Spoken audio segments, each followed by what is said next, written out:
বাংলা কিছু শব্দার্থ জেনে নেই।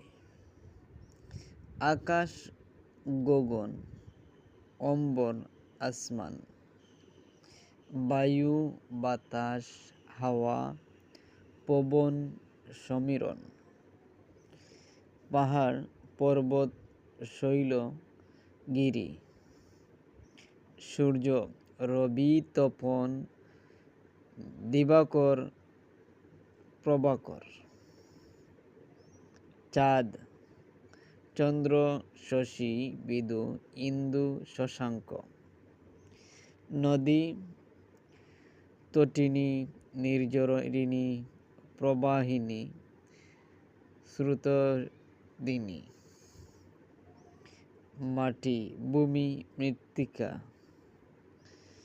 পৃথিবী, ধরণী, ধরা, ধরিত্রী, বসুন্ধরা।